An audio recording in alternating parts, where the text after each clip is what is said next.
ejemplo, una infección a nivel intestinal. Sin embargo, por el método directo de extirpación de un órgano o el drenaje de algún tejido, ¿cierto? La clínica quirúrgica, mediante la mano directa del médico o cirujano, intenta evitar también un probable caso de infección, por ejemplo, en el caso de la apendicitis o la colecistitis. La colecistitis, por ejemplo, es un digno ejemplo de cómo la terapéutica puede ser clínica, ¿cierto? Porque uno enfría el caso de colecistitis y posteriormente retira, mediante la clínica quirúrgica, retira la vesícula con las piedras para evitar un nuevo caso de colecistitis. De las ciencias médicas públicas, como por ejemplo son también la bioestadística, la salud pública, ¿cierto? La epidemiología, muy en moda hoy con este tema de la pandemia. Y entonces la medicina legal también es un tipo que no busca directamente la acción sobre los síntomas, signos o la enfermedad sobre el paciente, sino en forma indirecta responde a algunas preguntas en lo biológico. Para clasificar a la medicina legal, hay muchas formas de clasificar a la medicina legal. Una de ellas es la clasificación didáctica o pedagógica, ¿cierto? Que utilizan los especialistas en medicina legal para explicar a médicos cómo se divide la medicina legal.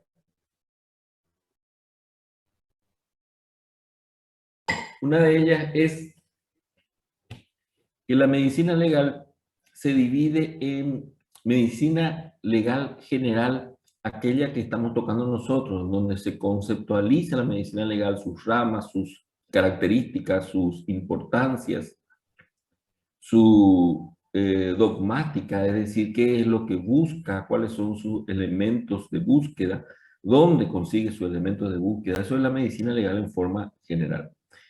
Posteriormente entramos en la medicina legal criminalística, ¿cierto? Que habla de el peritaje, los indicios, las pruebas, la escena del crimen, el levantamiento del cadáver, ¿cierto?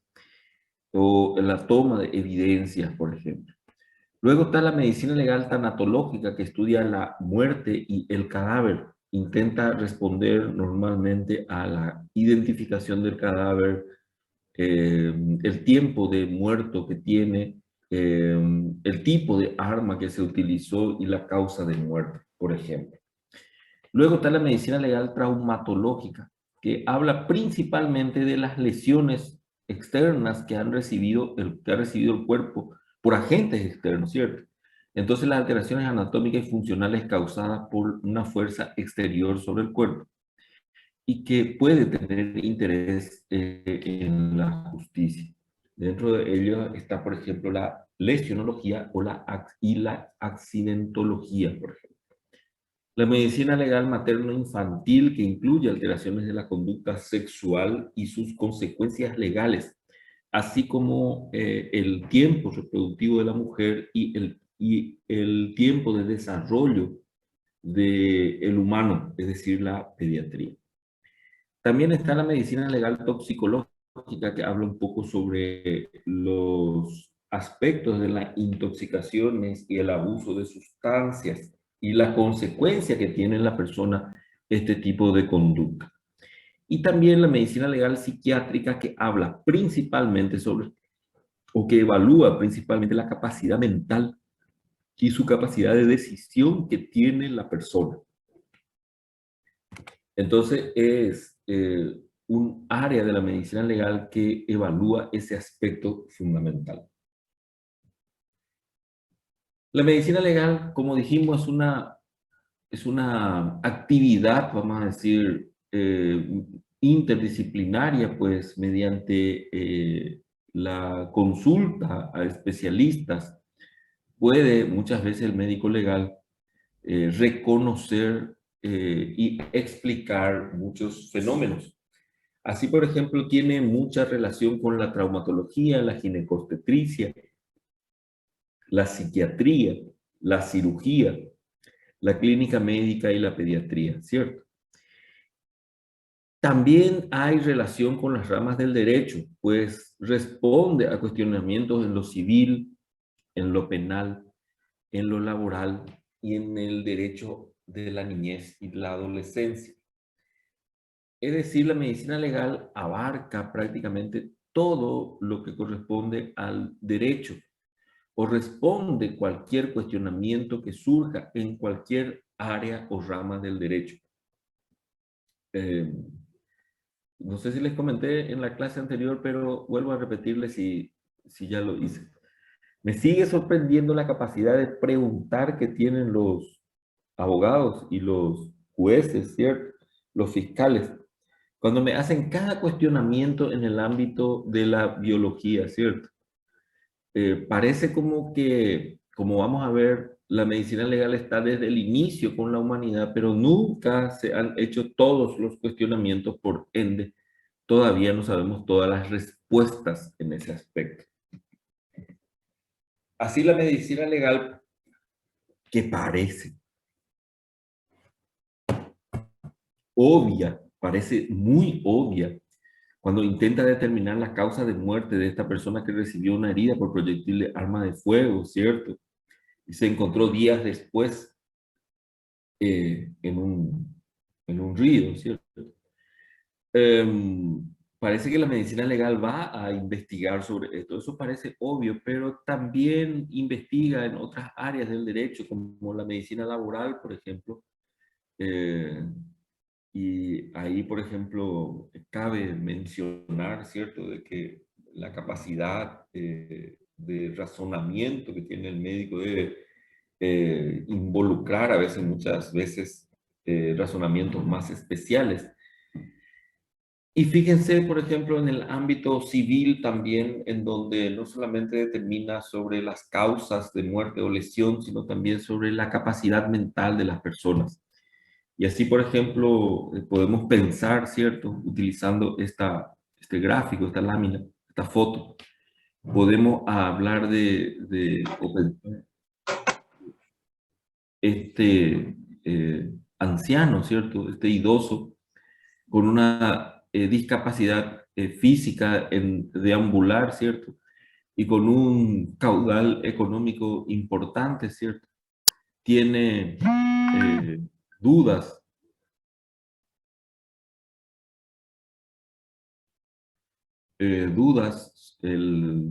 la gente tiene dudas sobre su capacidad para definir sobre su situación económica, sobre su capacidad para firmar o no documentos, ¿cierto? Y si tienen o no validez los documentos que él firma. Por ejemplo, su hijo, por ejemplo, pueden decir, no, ya él no tiene capacidad, él ya debería entregarnos todos sus bienes y nosotros disponemos y le cuidamos, ¿cierto? Pero él dice, no, por más que yo tenga discapacidad física, mi razonamiento todavía está perfecto y yo puedo entender sobre mis bienes. Y entonces ahí es donde surge la pregunta de si él tiene o no la capacidad para entender sobre sus bienes.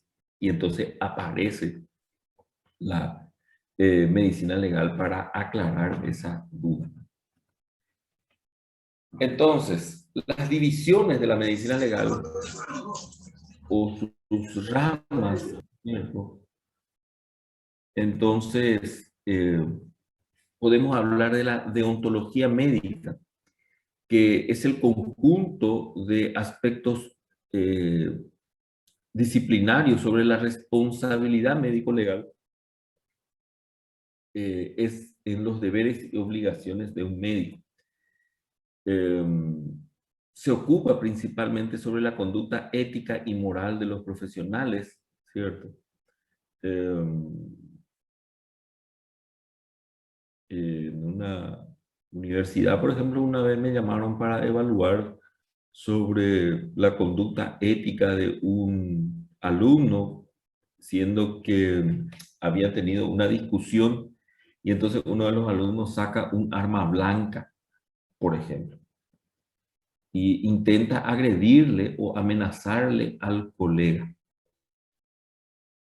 Yo creo que la medicina es para, o puede ser estudiada por cualquier persona, pero no cualquier persona puede ser médica. Esa es la realidad. Una persona así con una conducta, vamos a decir, un tanto explosiva, violenta, no podemos darle el título de médico, por ejemplo, a esa persona. Porque independientemente de cuál haya sido la causa, el motivo o la inspiración para que haga ese tipo de actos, nosotros como médicos no podemos estar utilizando, vamos a decir, nuestros conocimientos médicos para poder determinar, para causar la muerte, por ejemplo, de otra persona o el daño a otra persona. Entonces hay que tener mucho cuidado con la conducta ética o moral de las personas, no solamente con el conocimiento científico que esa persona puede tener en mayor o menor capacidad, sino en la utilización de ese conocimiento científico de una forma ética y moral. También la medicina legal deontológica, ¿cierto? La rama deontológica de la medicina legal habla sobre las normas en el ejercicio profesional de la medicina y habla sobre la jurisprudencia, es decir, sobre el derecho escrito en medicina. Y hablando de derecho médico, antes quería mostrarle esto. ¿Por qué es importante, por ejemplo, esta ética médica, cierto? A veces cuando nosotros nos recibimos recién nos creemos unos superhéroes, ¿cierto? Con capacidad de decidir sobre la vida y la muerte de las personas. Sin embargo, a medida que van avanzando los conocimientos, incluso después de habernos recibido, entendemos que es una carga demasiado importante sobre nuestras espaldas. No solamente la buena utilización del estetoscopio, que eso es relativamente más fácil, aunque a ustedes les parecerá difícil hoy en semiología médica, en semiología quirúrgica o en clínica médica, clínica quirúrgica, la buena utilización del estetoscopio. A veces uno llega a utilizar correctamente el estetoscopio, pero la ética y el comportamiento ético médico es lo que más pesa sobre la espalda del profesional. Así, por ejemplo,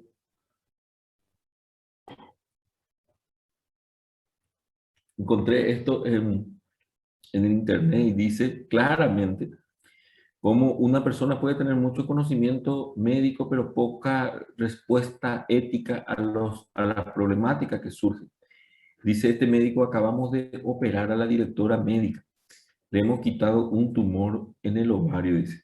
Tiene mal aspecto, probablemente maligno.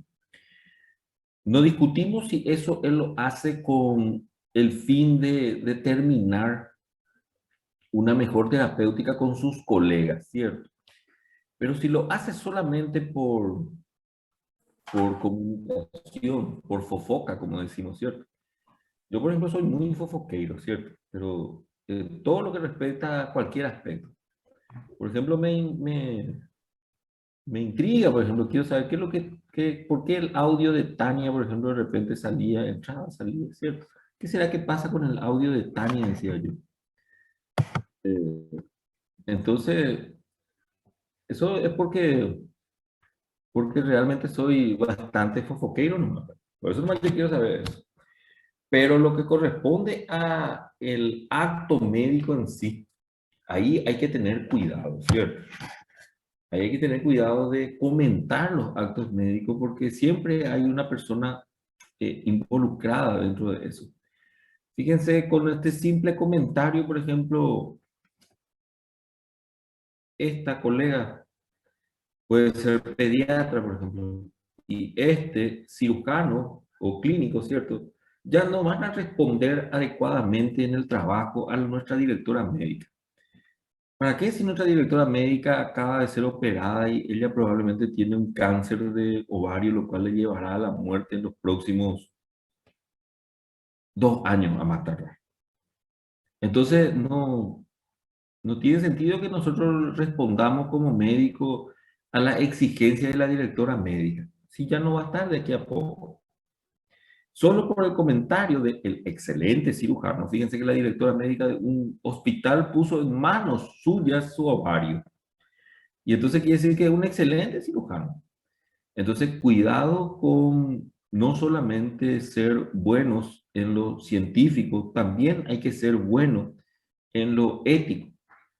Esa a veces puede ser una gran falencia dentro de las universidades donde solamente se instruye al médico a tener bastante conocimiento científico, a veces más de lo necesario incluso. ¿Por qué digo más de lo necesario? Porque a veces se le exige a ustedes como especialistas, por ejemplo, y todavía son de pregrado. Sin embargo, no se les enseña a tener una vida moral, ética y respetuosa, principalmente con los pacientes y los familiares. La medicina legal es parte de la medicina, acá,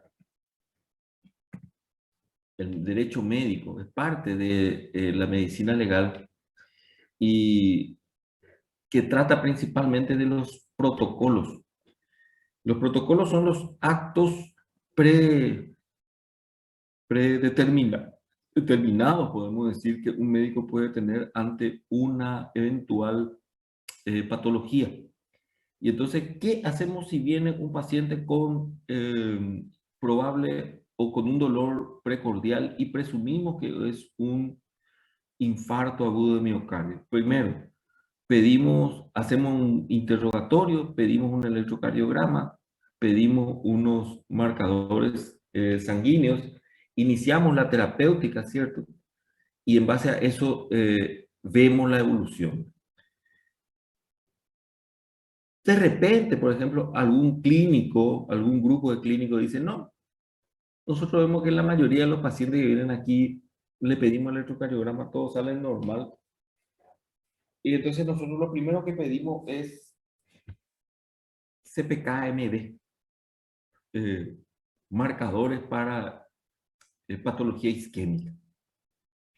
Para hacer ese cambio de protocolo, hay que tener cuidado con ese cambio de protocolo, porque para hacer ese cambio de protocolo tiene que estar avalado, vamos a decir, por algún estudio científico inicial. No podemos hacer nomás un cambio de protocolo así, porque eso va a correr peligro la vida de muchas personas, ya que estos protocolos ya existentes, si lo hubiese, estos son basados en evidencias científicas, ¿cierto? Entonces, la medicina legal trata también sobre estos protocolos y trata de ver la actividad médica sobre estos protocolos. Esto es lo que a ustedes les gusta. La tanatología. La tanatología es el estudio de la muerte y los fenómenos que vienen posteriormente a la muerte.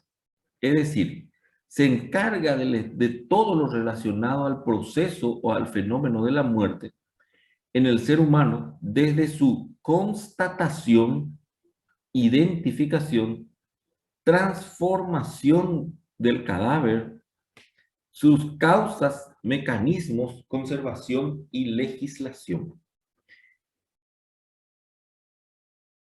La tanatología estudia los signos de la muerte. Por ende, mediante la tanatología, podemos determinar la constatación de la muerte. Determinar que un paciente tiene signos vitales es lo más fácil para el médico. Determinar la ausencia de signos vitales o muerte. Yo creo que ese es uno de los actos. Ni un trasplante de cerebro sería tan complicado para el médico como determinar o constatar la muerte. Hay veces que a la madrugada, por ejemplo, a mí me llaman del hospital y me dicen, acá llegó un cadáver, pero ya llegó muerto, doctor. No puede venir para certificar su muerte, hacerle su certificado de función. Y me pregunto yo, ¿será que el médico que está de guardia, que me llama y me pregunta si puedo ir, ¿será que él no puede constatar la muerte? Él puede constatar de lejos, y vuelvo a repetir, como fofoqueiro él puede constatar. Viene, coloca su estetoscopio, coloca encima de los focos de auscultación precordial, ¿cierto? Y escucha, no escucha absolutamente nada. Pone sus 3 dedos sobre su canal radial o el canal radial del paciente y coloca, tampoco siente el pulso. Mira el tórax a ver si excursiona junto con el abdomen, ¿cierto? Y tampoco ve excursión respiratoria. Coloca el estetoscopio sobre los campos pulmonares y no escucha murmullo vesicular. Le toman la presión, no escucha nada porque no hay pulso. Aún así, él no tiene certeza de que ese paciente muere. Llama otra vez al médico forense para que el médico forense vea si es que murió o no el paciente. Entonces, constatar la muerte suele ser un acto, yo creo que el médico rehuye mentalmente y muchos se bloquean para constatar la muerte de una persona, principalmente aquí en Latinoamérica, donde hay lo que se llama un culto al cadáver, ¿cierto? Se considera todavía que el cadáver puede sentir, puede moverse, puede... Eso, por ejemplo, en otros lugares no existe tanto, ¿verdad? La identificación también es importante. Y les cuento un caso, una vez hubo un asalto y murió uno de los delincuentes en la ciudad fronteriza de Salto del Guairá, frontera con Guaira y Mundo Nuevo. Guaira, Paraná, Mundo Nuevo, Mato Grosso do Sul. Y ahí hubo un enfrentamiento con la policía, muere uno de los delincuentes y entonces tenía una identificación, era brasilero, tenía una identificación, un RG, y con un nombre, una huellas dactilares, y entonces él, llamamos a la Policía Federal en esa del vecino país, ahí del Brasil, llamamos y le pedimos para que nos ayude a identificar. Y él, con esa huella dactilar, él figuraba en los registros como, no recuerdo el nombre, pónganle César González. Y meses después viene la viuda real del fallecido y nos comenta que él no se llamaba César González. Él tenía otro nombre. Pónganle João Pérez. Y João Pérez, él había entrado preso en la penitenciaría de Curitiba. Y desde ahí se cambió el nombre porque tomó el nombre de, cuando salió, tomó el nombre de otro preso. Ese otro preso le había dado su documento y con ese documento falso, vamos a decir, burló todo el sistema de seguridad de la Policía Federal Brasilera y consiguió otra documentación. Entonces la identificación a veces puede ser muy fácil, pero a veces puede ser bastante complicado. Y ahí entra la medicina legal. También la tanatología habla sobre las transformaciones del cadáver, es decir, el tiempo evolutivo de un cadáver. ¿Cuánto hace que murió? Y otras características.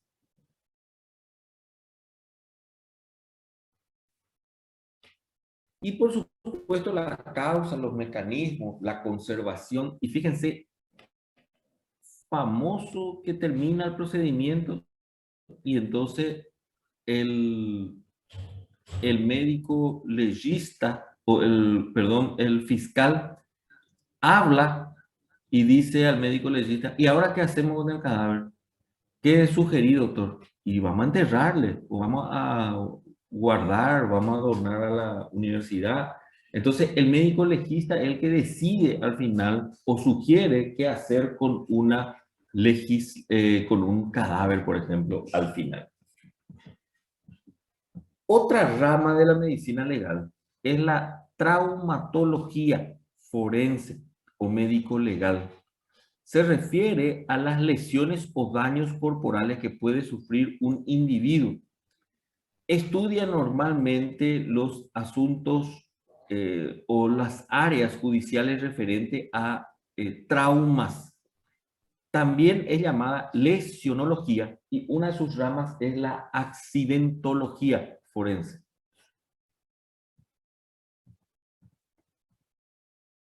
Otra división de la medicina legal es la asfixiología. Es parte de la medicina legal cuyo objetivo suelen ser el estudio de los mecanismos de asfixia que ocurren en diversas modalidades. Y esto puede ser, por ejemplo, suicidas, homicidas o accidentales, como en el caso de los niños, por ejemplo, que fallecen en el lecho donde duermen, ¿cierto? Y mueren, por ejemplo, asfixiados. Otra división es la sexología forense, que estudia las esferas sexuales del individuo y sus alteraciones relativas al instinto y a la personalidad. Lo que se llama, por ejemplo, las parafilias, las personas, el fetichismo, el voyeurismo, ¿cierto?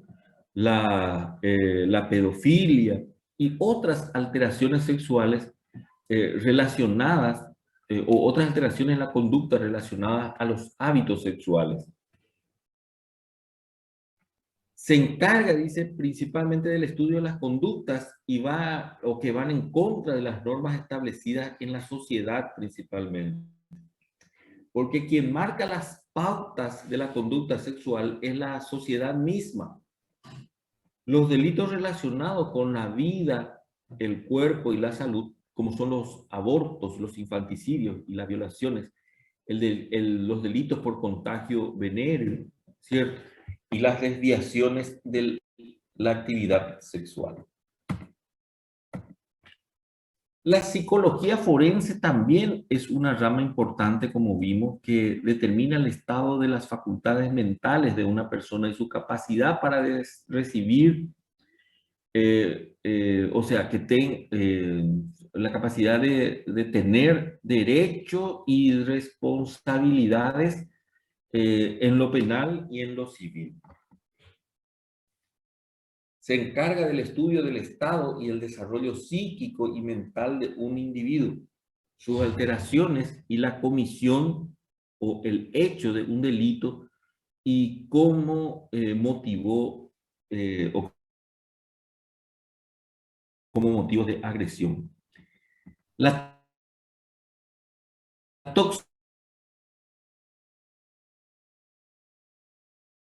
toxicología también. La toxicología es una rama de la medicina legal que se encarga del estudio de los tóxicos, la sustancia que altere el organismo y que pueda producir daño a sí mismo o a terceras personas. Es decir, daño en el cuerpo, daño en la vida o en la salud de cualquier persona. Dentro de esta toxicología actualmente hay sustancias que ingresan al cuerpo, ¿cierto? En forma física. Y cuidado que hay también otro tipo de intoxicaciones o dependencias, vicios, ¿cierto? Sin ánimo de perjudicar a nadie, ni evaluar, ni de inculpar a nadie. Evalúense un poco cómo están con sus hábitos informáticos, vamos a decir, o de redes sociales hoy actualmente cada uno de ustedes. Evalúense en forma particular cada uno y háganse un balance de cómo andan actualmente en este tema, que es una epidemia, es una pandemia más incluso que más importante que el COVID, incluso en algunos casos. ¿Qué es la ciencia forense? Todos estos conocimientos, yo puedo tener estos conocimientos, ¿cierto? Tener un título posgrado y colgarlo de la pared, ¿cierto? Y dedicarme, por ejemplo, a la ultrasonografía, sola y exclusivamente a la ultrasonografía. Puedo dedicarme, por ejemplo, a la cirugía general o a la gastroenterología y guardar mi título de medicina forense. Sin embargo, cuando yo utilizo los conocimientos de la ciencia forense dentro de un proceso legal, como aquí, por ejemplo, acabo de recibir un pedido, una nota. Le voy a mostrar aquí, para que vean que no es mentira lo que le estoy diciendo, ¿cierto? Venga un ratito. Aquí está, dice, les leo, no sé si se ve, no creo que no se ve, pero les leo. Por este medio les notifico de la fecha del juicio oral y público en la causa fulano de tal sobre homicidio doloso, es decir, con intención, en la colonia indígena Yacairá, para el día 22 de junio. Vamos a ver qué día es el 22 de junio. 22 de junio es martes. Muy bien. Entonces probablemente con el grupo A no voy a tener clase porque es a las 11. Y si yo no me voy a este juicio oral, voy preso. Después ordena mi detención y que se me lleve por custodia policial hasta el juicio oral, ¿cierto? Entonces se señala este juicio oral para esto. Entonces yo ahí, en ese juicio oral, voy a volver a exponer lo que ocurrió probablemente, o lo que yo pude ver en ese levantamiento del cadáver de esa víctima, ¿cierto? Entonces yo voy a utilizar todos mis conocimientos médico-legales para poder entender, mostrarle al juez lo que él me pregunte en ese momento. Eso es la ciencia forense. Entonces, es los conocimientos forenses aplicados a la práctica dentro de un proceso legal. Normalmente la ciencia forense están formados por un grupo de profesionales relacionados con ese aspecto, ¿cierto? Y que conozcan sobre eso. Eso es lo que puede determinar, puede responder a la pregunta jurídica. Comprende, dice la ciencia forense, un gran capítulo de conocimientos aportados por todas aquellas ciencias auxiliares, la odontología, la psiquiatría, la criminalística. Todo eso aportan su experiencia y su conocimiento para responder a la pregunta. Así, por ejemplo, surge la criminología, que es la ciencia que estudia los elementos reales del delito. Hay una diferencia entre criminología y criminalística. En rojo, para el examen. Anoten. La diferencia entre criminología y criminalística es el objeto del estudio. La criminología estudia al criminal y sus hábitos de conducta, es decir, sus hábitos de conducta criminal. Su historia, por ejemplo, su niñez, cómo fue su niñez, cómo fue su adolescencia, dónde él sufrió aquella transformación para convertirlo a él en un criminal. Eh, ¿Cuál fue la motivación que llegó para cometer un acto criminal? Hoy, por ejemplo, fue un escándalo aquí en las radios, mientras yo estaba yendo hacia la fiscalía a la mañana temprano, a las 7 de la mañana. Escuché, por ejemplo, que había un escándalo, todas las radios estaban hablando de un tema específico. Uno de ellos era que hubo masiva vacunación ayer y anteayer aquí en Paraguay. Y otra era de que una persona de entre 60 y 65 años, una persona de sexo masculino, mató a 2 o 3 cachorritos recién nacidos de perro, cachorro, recién nacido. Y lo peor es que lo mató, los puso dentro de una bolsa, le derramó eh, un, un combustible y le prendió fuego a esos cachorritos. Por encima de mucho de la ternura, el morbo y todo eso, el criminólogo estudiará la conducta de este señor, por qué este señor toma esa determinación. Incluso, por ejemplo, por qué le prende fuego y no hace otro tipo de delito, ¿cierto? Con eso no mata de otra manera, ¿cierto? O sea, ¿cuál es su motivación para hacer ese tipo de acto? El criminalista va a tomar la bolsa, va a tomar los cadáveres de los cachorritos, va a tomar muestra del combustible parcialmente quemado. Si encuentra una botella dentro de la pieza de la habitación en donde vive este señor, va a tomar esa botella y va a llevar ese combustible, va a ver dónde él compró ese combustible, si lo había comprado ya antes o lo compró ahí, porque el señor, por ejemplo, puede alegar de que de repente, por ejemplo, él sintió una necesidad o se molestó mucho con el ruido que hacían los cachorritos y que por eso él tomó esa decisión, ¿cierto? Sin embargo, vemos que ese combustible hace mucho tiempo está en su casa y él ya había conversado con otras personas, ¿cierto? Entonces, eso es lo que va a investigar el criminalista, es decir, el acto criminal propiamente, independientemente del autor, él va a investigar, él puede utilizar al autor como un elemento de prueba, ¿cierto? Pero él no es el autor su principal elemento de investigación, sino el delito, el crimen en sí es su principal motivo de investigación. Entonces, esa es la diferencia entre criminalística y criminología.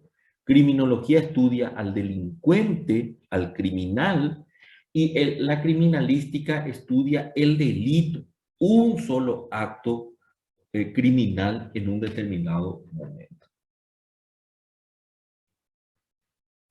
Los criminalistas, entonces, son personas que se encargan de reunir y analizar, interpretar la evidencia forense.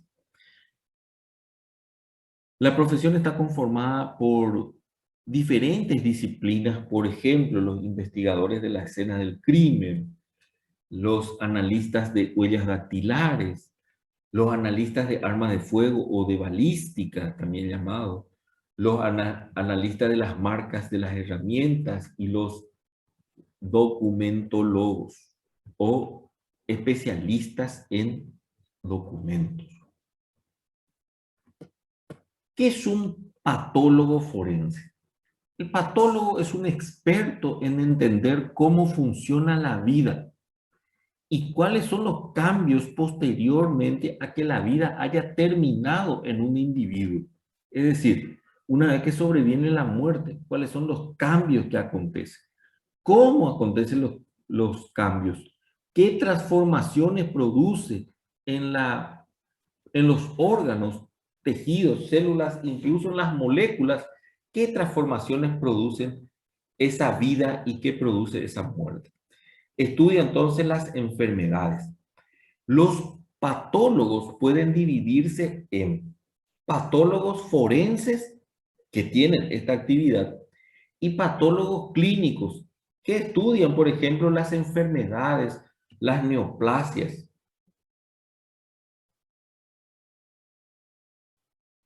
Y asocian esos cambios estructurales morfológicos, macroscópicos y microscópicos a los signos y síntomas y al déficit funcional que puede producir. De hecho, dice la muerte es el insumo, es decir, es el objeto de la ocupación de un patólogo forense.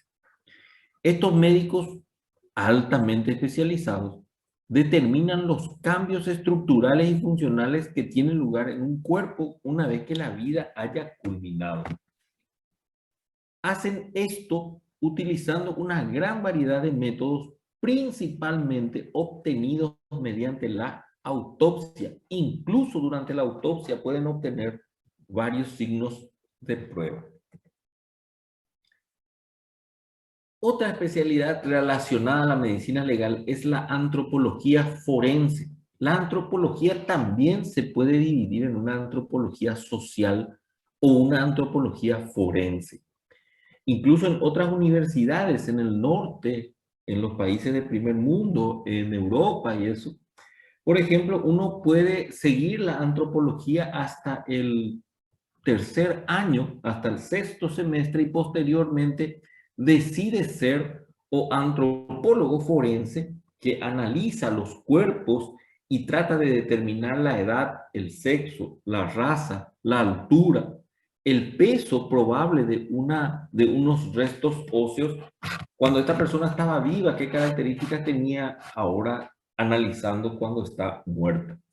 O puede optar por la antropología social. La antropología social es la que es más tranquila y en la mayoría de los casos se opta por esta, por parte de los que estudian antropología. La antropología social es aquella que analiza, por ejemplo, las conductas de las sociedades. Por ejemplo, ¿por qué eh, tantas personas en Campo Grande o en Mato Grosso do Sul eh, consumen tereré, por ejemplo?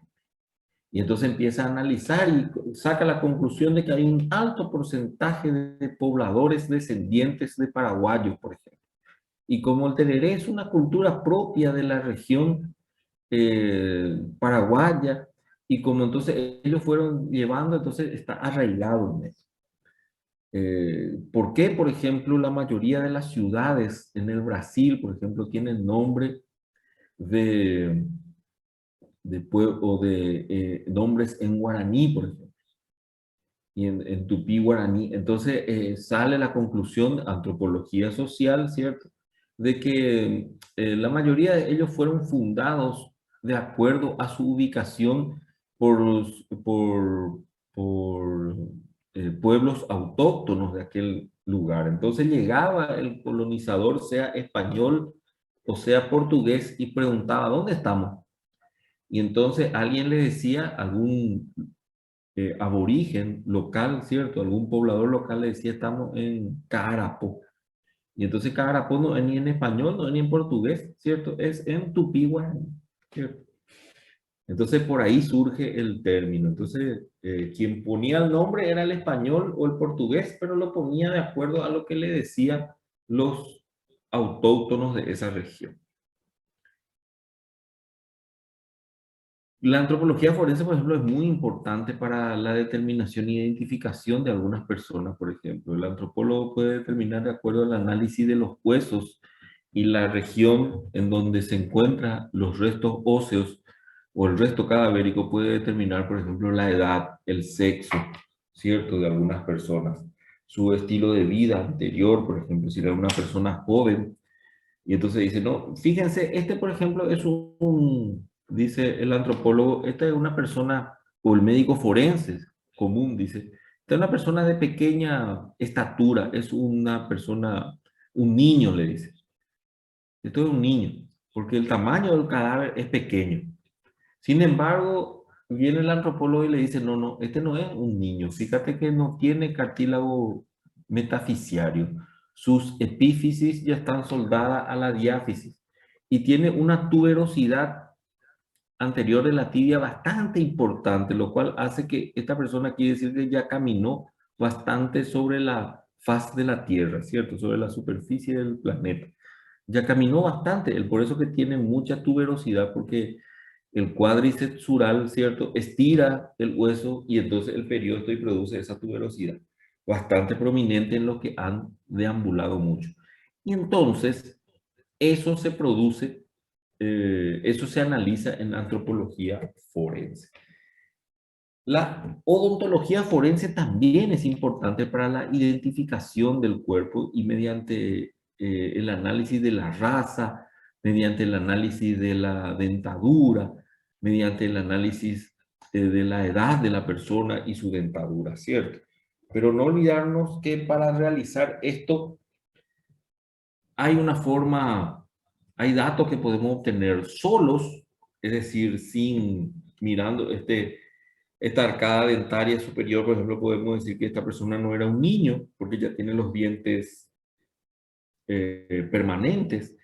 Incluso tiene más de, ya pasó la juventud, ¿cierto? Porque tiene lo que se llama el tercer molar superior, ¿cierto? La muela de juicio. Me contaron que también así se dice en portugués, ¿cierto? Muela de juicio. Y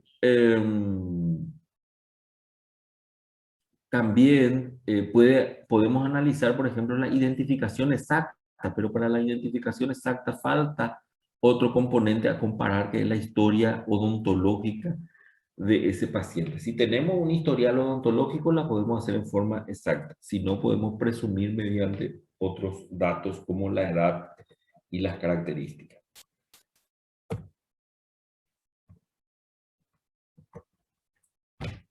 Esto es esto es una rama de la medicina forense, ¿cierto?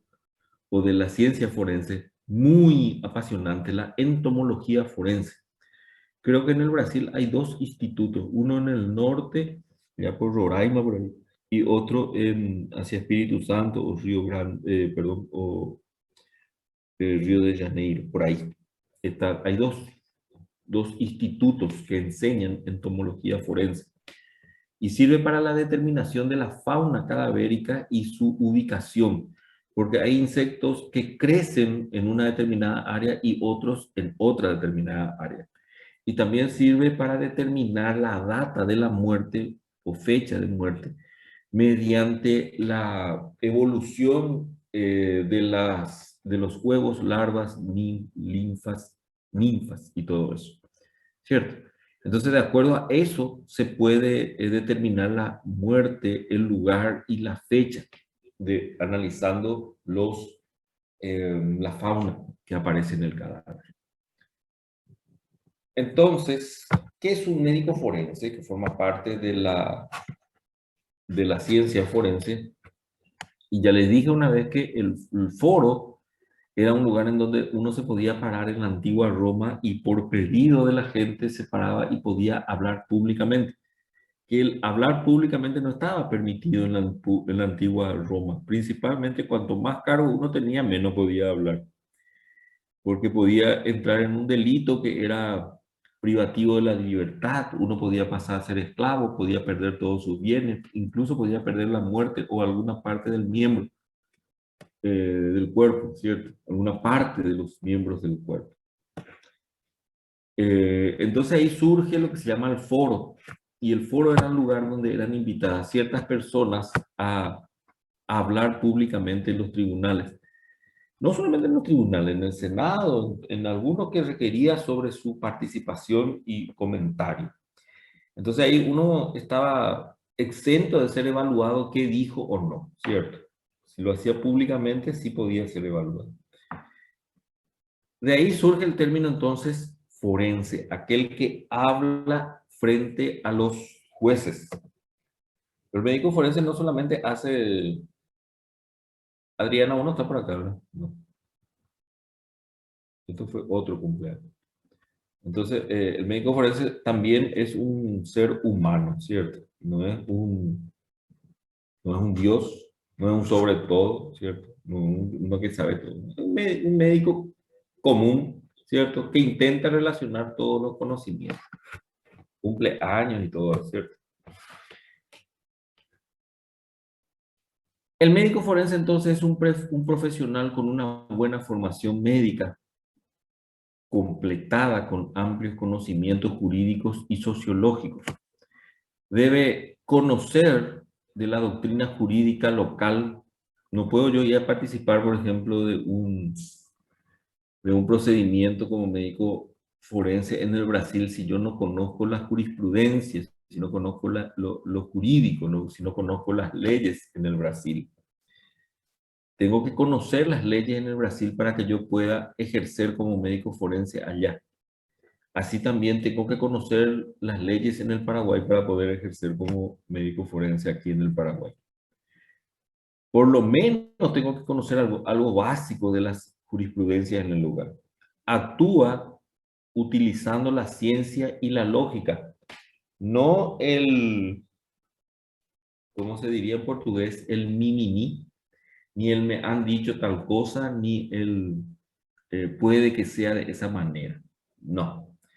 El médico, cuando va a dar una opinión, tiene que ser en forma científica, demostrada y lógica. A veces, por ejemplo, vienen algunos y me dicen, eh, haceme un certificado de salud o de enfermedad falso, ¿cierto? Y uno no puede, si realmente vamos a investigar, uno no puede mentir en medicina, porque es difícil demostrar todo, ¿verdad? Imagínense si yo hago, por ejemplo, un certificado de enfermedad y donde pongo, por ejemplo, que se operó de apendicitis aguda. Perfecto, va a tener 30 días de reposo, pero después tenemos que hacerle una cirugía o tenemos que por lo menos abrirle en fosa ilíaca derecha para que quede una cicatriz, por lo menos para que pueda identificar. Y si por ahí hacemos una radiografía contrastada, tenemos que rezar para que su apéndice esté carcomido, para que no esté, para que no aparezca. Entonces puede inventar nomás así una enfermedad, por lo menos en algunos casos, ¿cierto? ¿Cuáles son las funciones? Aparte de que uno tiene que hablar con propiedad científica, el médico forense debe dictaminar sobre informes periciales, sobre el estado de salud de procesados y condenados. Debe establecer el diagnóstico de los atentados contra la vida, intento de homicidio, homicidio, accidentes, ¿cierto?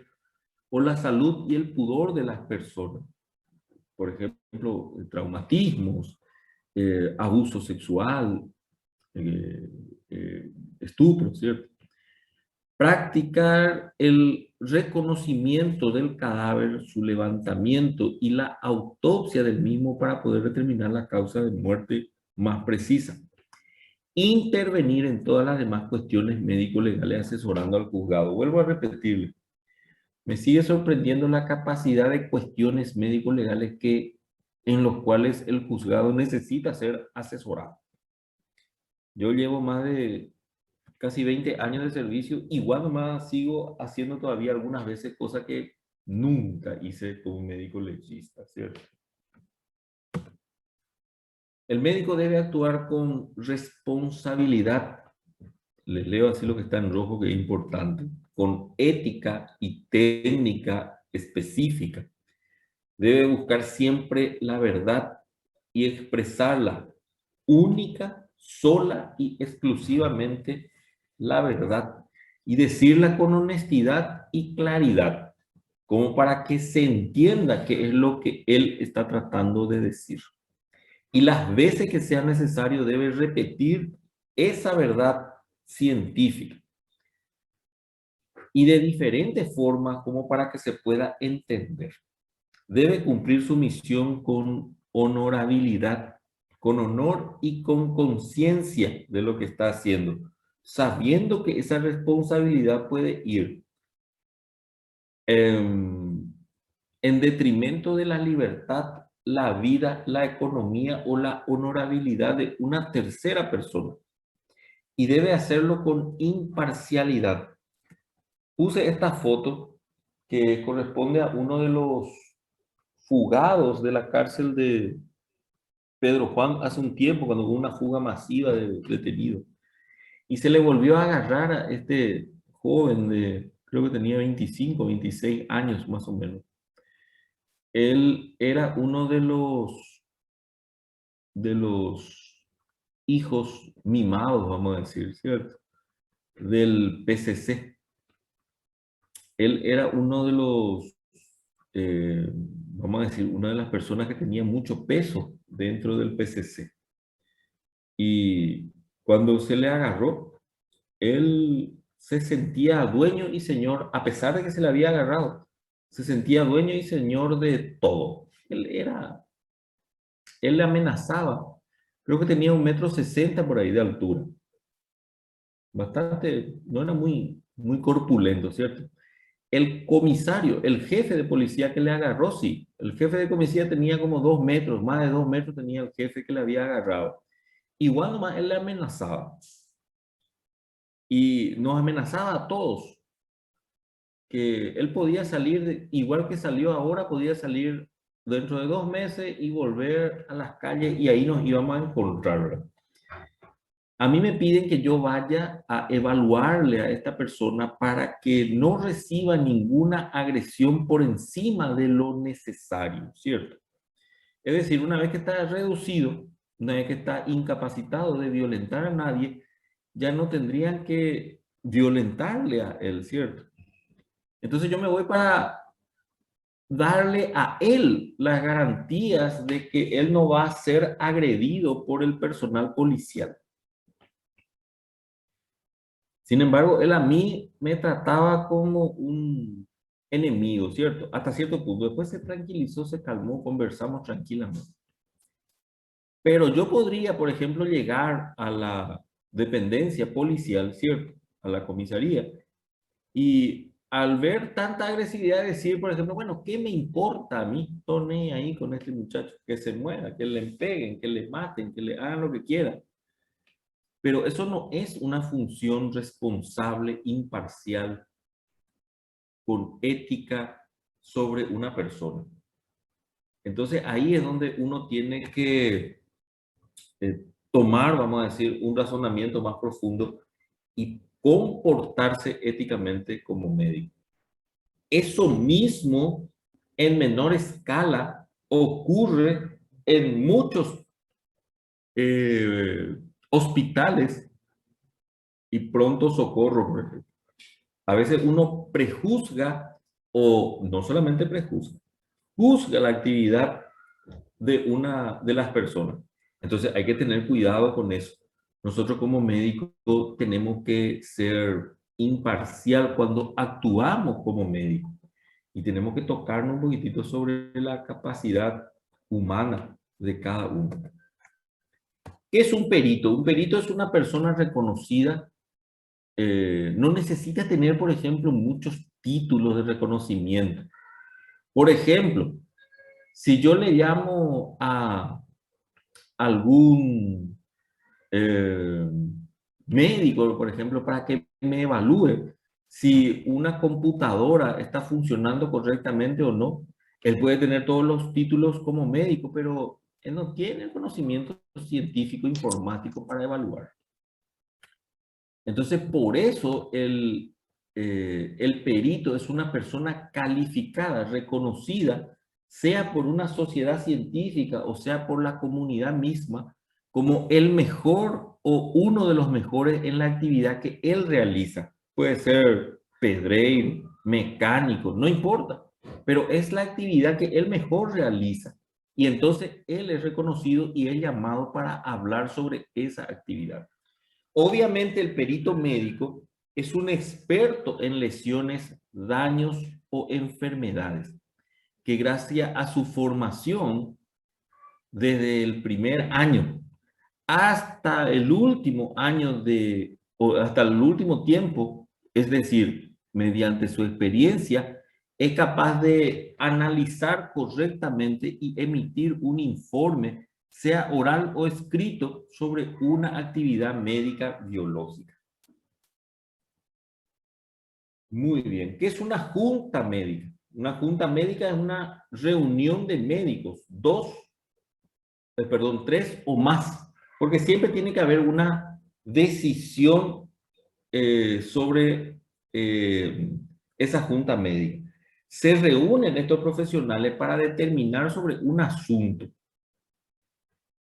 Dentro de estos grupos pueden estar los médicos forenses, pueden estar el médico de cabecera, puede estar el médico especialista, puede estar un médico laboralista, ¿cierto? Que hable sobre la actividad sobre esa pregunta jurídica. ¿Cuáles son las dependencias médico-legales en el Paraguay? Existen los médicos de la Corte Suprema de Justicia, en donde el profesor Nelson Collar forma parte de este cuerpo médico forense. Responden a los jueces y a la Corte Suprema principalmente. Están los médicos de la Defensoría Pública o defensores del pueblo, ¿cierto? Que tienen como finalidad dar la seguridad a una persona que no puede contratar, por ejemplo, un médico forense y un niño, por ejemplo. Y entonces evalúan junto con los otros médicos casos en lo jurídico. Entonces, yo, por ejemplo, pertenece a un médico acá del hospital, el doctor Pablo Ayala, una buenísima persona, muy ética, muy noble. También estamos los médicos del cual yo formo parte, los médicos forenses del Ministerio Público. Formamos parte de la Fiscalía y que hacemos el trabajo de campo principalmente. Es decir, la inspección de las víctimas, la inspección de los cadáveres, el levantamiento del cadáver, su identificación. Principalmente, vuelvo a repetir, el trabajo de campo, ¿cierto? Y están los médicos forenses de los tribunales militares cuando el hecho ocurrió dentro de un cuartel o ocurrió dentro o entre personas relacionadas al ámbito castrense, a la milicia. Ellos también tienen sus médicos forenses especiales, vamos a decir. Les dejé 2 slides escritos. Ustedes pueden buscar, por ejemplo. Ahí sí, por ejemplo, Cintia, si vos tenés ganas de conocer, por ejemplo, podés buscar en internet, por ejemplo, el Código de Justiniano, ¿cierto? ¿Por qué le dejé esto de medicina legal? Para demostrar esto, que la medicina legal, esto es tema de examen, está en rojo, que la medicina legal en el mundo surge en forma universal. Es decir, la medicina legal surge desde que el hombre tiene un relacionamiento social con otro hombre, ¿cierto? Es decir, desde el momento en que interactúa un humano con otro humano. Desde ahí ya hay una disputa y eso es tema de estudio de las ciencias jurídicas, del derecho. Y cuando surge el derecho, algunas de esas disputas son en lo biológico, por lo cual entonces, dentro de lo biológico, necesita de un asesoramiento biológico. Y ahí surge la medicina legal. Surge en China, surge en la antigua Persia, surge en Palestina, ¿cierto? La ley del talión, ojo por ojo, diente por diente, ¿cierto? Surge, por ejemplo, en Egipto, mucho antes, 3.000, 4.000 años antes de Cristo, eso quiere decir desde 5.000 a 6.000 años atrás. Surge, por ejemplo, en Escandinavia, los vikingos, ¿cierto? Surge, por ejemplo, aquí en América precolombina. Lo raro de la medicina legal y lo que explica lo que yo le estaba diciendo anteriormente, que surge como una necesidad, es que surge en forma independiente. Es decir, por más de que los chinos, esperen que un ratito, esperen que un segundito voy a solucionar acá un problema.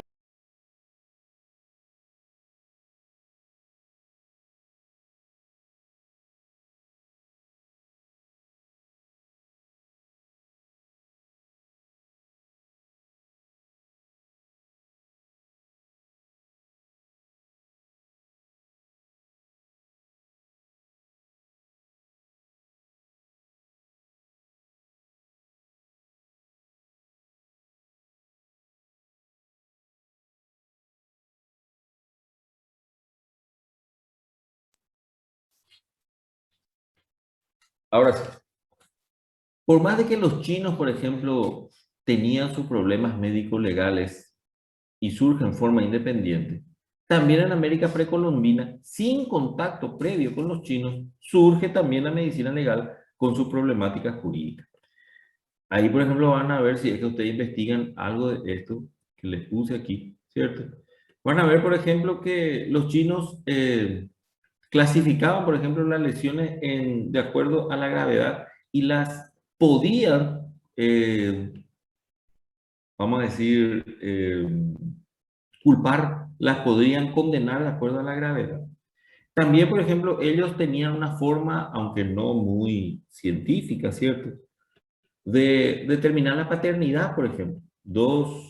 padres se peleaban por la paternidad de un hijo y entonces se quitaban las muestras de sangre del padre A y el padre B. Y se le quitaba una muestra de sangre al hijo y se mezclaba con el padre A y el padre B. Y venía un médico forense, no muy científico, sin ningún microscopio, sin ningún dato, venía y analizaba esas muestras de sangre mezcladas del hijo con el padre A y del hijo con el padre B y decía, ah, no, el padre A es el padre biológico, el otro es un impostor, ¿cierto? No era muy científico, pero era una forma de determinar la paternidad, es decir, una pregunta jurídica en el ámbito biológico determinada por un experto en ese sentido. Lo mismo, por ejemplo, Salomón fue el primero que hizo también escrita en la Biblia, ¿cierto? Como uno de los que primero hizo una determinación sobre la paternidad de una madre, ¿cierto? Y entonces determinaba si era mediante tampoco un método muy científico, pero sí ya surgió en el ámbito jurídico, ¿cierto? Entonces, no olvidarnos estas características. Surge en el mundo, en todas partes del mundo, pero surge en forma independiente, es decir, en civilizaciones que no tenían relación, ha surgido la medicina legal como una respuesta a la necesidad. En Paraguay, solamente hablarles de esta persona, que era un profesor de medicina y profesor de derecho, Dionisio González Torres, no creo que sea pariente ni de Cintia ni de mío, ni mío, ¿cierto? Pero era una eminencia, era un abogado y médico, y fue uno de los pocos en escribir un libro de derecho aquí en Latinoamérica. Aunque un tanto desfasado, porque ya se escribió a mediados del siglo anterior este libro, con algunas modificaciones sigue todavía siendo, principalmente para los abogados, un libro importante. ¿Preguntas?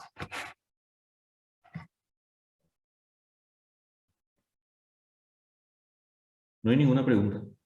No, doctor. No, profe. ¿Seguro? Por ahora no, también, profe. Muy bien. Entonces, nos vemos en la próxima aula, ¿sí? Creo que a partir de hoy ya vamos a tener presencia, ¿cierto? Entonces, la próxima aula, avísenle a sus compañeros que al final del aula vamos a tomar presencia, ¿sí? Entonces, por favor, avísenle. Vale, doctor. Muy bien. Gracias, profe. Gracias. Nos vemos en la próxima aula. Cuídense muchísimo, ¿sí? Cada uno de ustedes muy importante en la vida y único. Así es que hay que cuidarse. Nos vemos. Nos vemos. Gracias, profe. Chao, chao. Chao.